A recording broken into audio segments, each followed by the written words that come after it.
Hi guys, कैसे हो आप लोग। दोस्तों, मेरा नाम है प्रशांत जैन और थैंक यू। सबसे पहले आप लोगों ने मेरा जो पहला वीडियो था रेफरेंसेस से रिलेटेड, उसको बहुत पसंद किया। लाइक एवरी वीडियो, इसके अंदर पॉजिटिव नेगेटिव सभी तरह के कमेंट्स आए। कुछ बच्चे बोल रहे थे कि सर ये पूरा फिक्शन है, आप लोगों ने बहुत सीरियसली लिया इस चीज को।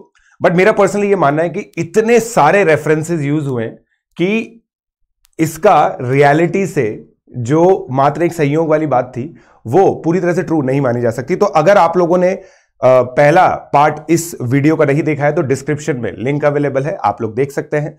अभी तक मैंने आप लोग को ये कुछ चीजें बताई थी। कौन ये सर हैं, ये इस एमर्स का रेफरेंस मैंने आप लोगों को बताया था और फिर आप लोगों ने कुछ चीजें और मुझसे पूछी तो उससे रिलेटेड ये वीडियो है। तो पहला क्वेश्चन आप लोग के दिमाग में ये आ रहा था कि क्या एमर्स मोशन इंस्टीट्यूट है और क्या जीतू भैया एनवी सर है। सो आप लोगों ने डायलॉग रेफरेंसेस देखे हैं। सीजन 1 के अंदर भी ये क्लैरिफाई किया गया था कि एनवी सर के वीडियोस देखकर ही जीतू भैया ने अपने डायलॉग्स प्रिपेयर किए थे, हाँ या ना बोल जैसे। तो ये एनवी सर काफी ज्यादा बोलते हैं। ऑल्दो जिस सर्कमस्टेंसेस में इंस्टीट्यूट खुला और जिस सर्कमस्टेंसेस में मोशन खुला था उसकी स्टोरी थोड़ी सी अलग है। रियलिटी ये है कि एनवी सर ने जब इंस्टीट्यूट खोला था उन्होंने एक कमरे से खोला था, फिर उन्होंने एक बिल्डिंग ली, फिर उन्होंने दूसरी बिल्डिंग ली। तो इस तरह से पूरी स्टोरी बनी थी। जबकि जो जीतू भैया का जो इंस्टीट्यूट है उस इंस्टीट्यूट में पहले से ही 3 टीचर्स थे, उन्होंने पहले से इतनी बड़ी बड़ी होर्डिंग्स लगाई। तो थोड़ा सा ऑब्वियसली ये अलग होना ही था क्योंकि they can not take story of a particular person without giving him the credit. तो मेरा ये मानना है कि जो कैरेक्टर है उसके जो डायलॉग्स हैं वो इंस्पायर्ड हैं एनवी सर से, बट एनवी सर की स्टोरी अलग है, जीतू भैया की स्टोरी अलग है। एमर्स क्या मोशन इंस्टीट्यूट है? हो सकता है 3rd सीजन में और ज्यादा सिमिलैरिटीज निकले, हमें पता चले, बट अभी तक ऐसा कहना मेरे हिसाब से थोड़ा सा बेसलेस होगा। उसके बाद मोदी स्कूल का रेफरेंस वहां पे आया था। दोस्तों, मेरे टाइम पे जब मैंने 2007 और 2008 में जेईई की प्रिपरेशन की थी, उस समय तक मोदी स्कूल एक सेंट्रली लोकेटेड स्कूल है कोटा के अंदर, जहां पे मेजॉरिटी ऑफ द कोचिंग्स के टेस्ट पेपर्स होते थे। टेस्ट पेपर्स इन स्कूल्स में क्यों होते थे? क्योंकि टेस्ट पेपर्स में अलग अलग बैठना होता था बच्चों को। कोचिंग्स के अंदर जो सीटिंग कैपेसिटी बहुत कंजेस्टेड होती थी, तो यहां पे बच्चे बैठते थे। तो जो सेमिनार वाला डिसीजन था कि सेमिनार मोदी स्कूल में होगी क्या, ताकि माहेश्वरी क्लासेस के जो बच्चे टेस्ट देने आएंगे उनको पता चले, तो वो एक बिल्कुल रियल सिचुएशन है। ऐसा होता था 2007-2008 के अंदर। तो जो जब मैं था तो मैं उस समय का रेफरेंस दे सकता हूं। बाकी मेरा यह मानना है कि जो राइटर है ना, ये भी शायद मेरे आसपास के टाइम के ही होंगे, क्योंकि आजकल हर एक कोचिंग इंस्टीट्यूट में इतना स्पेस है कि वो इन स्कूल्स को हायर अब नहीं करते हैं। रियलिटी अभी की यही है कि हायर नहीं होते हैं, इंस्टीट्यूट के अंदर ही टेस्ट देने का मौका आता है। और वैसे भी अब ऑनलाइन टेस्ट होते हैं, ठीक है। तो ऑनलाइन टेस्ट होने की वजह से कंप्यूटर लैब्स में टेस्ट होते हैं, यहां पे टेस्ट नहीं होते। तो मेरे हिसाब से ये जो इंफॉर्मेशन है थोड़ी सी मुझे आउटडेटेड लगी। और जैसा मैंने आप लोगों को कहा, शायद राइटर मेरे टाइम के जब ऑफलाइन होता था जेई। और इसका एक और रीजन है, इसका एक और रीजन मैं बताता हूं, चंबल गार्डन का रेफरेंस। चंबल गार्डन एक ऐसी जगह है जो चंबल नदी के बिल्कुल पास में है। कुछ 2 ग्लिम्सेस मैंने आप लोगों को इसके अंदर बताए हैं। चंबल गार्डन लिटरली एक ऐसी जगह है जहां पे लव बर्ड्स जाया करते थे, या फिर दोस्त लोग भी जाया करते थे, अगेन बहुत पहले के टाइम पे। बट जब से कोटा के अंदर मॉल्स खुले, कोटा के अंदर बहुत सारे कैफेज खुले, तो कैफेज और मॉल्स ये जगह बन गई जाने की। क्योंकि जो भी मेट्रो सिटी या बड़ी सिटी से लोग आते थे वो लोग कैफेज ज्यादा प्रेफर करते हैं। तो जैसा मैंने आपको बताया, ये इंफॉर्मेशन भी थोड़ी पुरानी है। मुझे लग रहा है कि राइटर्स के जो नॉस्टैल्जिक एलिमेंट्स थे वो यहां पे हम लोग को दिखे, विच इज हाईली अप्रिशिएबल, क्योंकि मुझे तो बहुत मजा आया, क्योंकि मेरे टाइम पे यही सारी चीजें होती थी, ठीक है। फिर खड़े गणेश जी का रेफरेंस था। अगर आप लोगों को याद हो तो खड़े गणेश जी एक टेम्पल है जो कोचिंग हब से तकरीबन 3-4 किलोमीटर या 5 किलोमीटर दूर मान सकते हैं आप। एक तरह से कोटा की एक बाउंड्री से सटा हुआ है, जो ईस्ट वेस्ट कॉरिडोर कोटा से जाता है, वहीं पे नियर बाय ये है। गणेश उद्यान भी वहीं पे, ये बहुत अमेजिंग जगह है जहां पे लोग जाते हैं, भक्ति भावना से जाते हैं।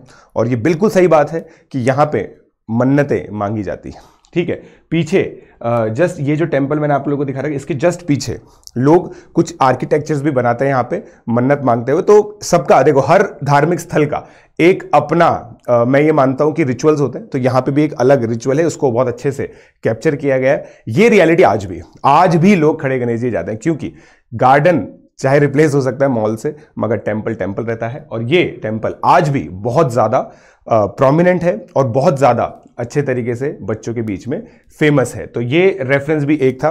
फिर बच्चों ने मुझसे पूछा था कि सर प्रोडिजी का जो माहेश्वरी क्लासेस का जो गेट था वो कहां था, और कुछ बच्चों ने सजेस्ट किया और फिर मुझे रियलाइज हुआ यस, डीडीपीएस का जो ये गेट है ना, ये बिल्कुल बाहर से उसकी एग्जिट लग रही है, जो माहेश्वरी क्लासेस की एग्जिट दिखाई गई है, जहां पे गार्ड वाला सीन आता है। तो मेरे को लगा कि हाँ यार ये रियलिटी है, ये इन्फॉर्मेशन बिल्कुल करेक्ट है। और डीडीपीएस मतलब मेरे घर के बिल्कुल 200 मीटर दूरी है, तो ये वो वाली बात हो गई, मतलब बगल में छोरा जगत में ढिंडोरा। मुझे रियलाइज नहीं हुआ कि ये हाँ ये भी हो सकता है। उसका रीजन ये है कि मैं कभी इसके अंदर, इस स्कूल के अंदर गया नहीं हूं, बट बच्चों ने या फिर जो भी जिन लोगों ने भी कमेंट किया उन लोगों ने बताया, तो मुझे लग रहा है कि काफी हद तक चांसेस हैं कि यही वो गेट है जो दिशा डेल्फी पब्लिक स्कूल का। और ये मेरे को पता बहुत सरप्राइजिंग लगा, क्योंकि it is actually owned by Allen institute. तो एलन इंस्टीट्यूट ने ये ओन किया है, और जिस तरह से एलन इंस्टीट्यूट को दिखाया गया है तो बहुत पॉजिटिव सेंस में तो नहीं दिखाया गया है, तो फिर भी कैसे उन्होंने ये शूट के लिए दिया, ये मेरे लिए एक क्वेश्चन मार्क है। I don't know what happened there, but जो लग रहा है वो यही है।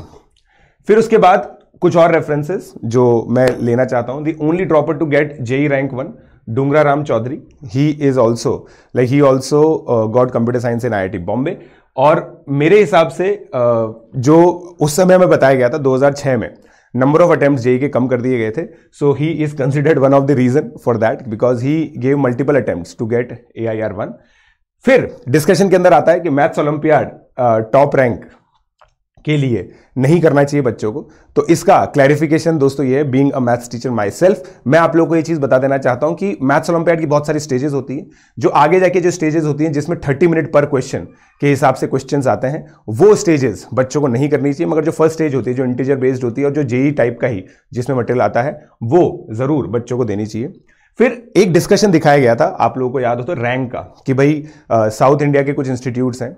तो मैं आप लोगों को बता दूं, कोटा में हिस्टोरिकली बिग 6 का डिस्कशन किया जाता है। बिग 6 कौन से होते हैं? दिल्ली के 2 इंस्टीट्यूट, फिटजी, आकाश, साउथ इंडिया के 2 इंस्टीट्यूट, चैतन्य नारायणा, और कोटा के 2 इंस्टीट्यूट, रेजोनेंस और एलन। तो ये बिग 6 माने जाते थे कोचिंग में जेई और नीट की पर्सपेक्टिव से। ये हमेशा एक दूसरे की रैंक्स को चेस करते थे, कॉम्पिटिटर्स अपने आप को मानते थे, because they are humongous, these institutes are humongous. तो ये डिस्कशन हो रहा था कि भाई साउथ इंडिया से किसकी आएगी। ऑल्दो डिस्कशन के अंदर नॉर्थ इंडिया का नहीं आया, I don't know the reason कि नॉर्थ इंडिया का क्यों नहीं आया, because majority of the time जो चेज होता है ना एलन का, वो फिटजी और आकाश से होता है। देन आप लोगों ने देखा होगा एक सीन, फेक जर्नलिज्म मैं मानता हूं इसको, और मेरे हिसाब से ये चीज नहीं होती है।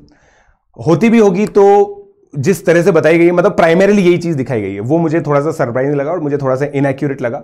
वो ये था कि बच्चा बोल रहा है कि मेरे पापा डॉक्टर थे, तो उसने बोला नहीं नहीं कट करो, बोलो कंपाउंडर थे।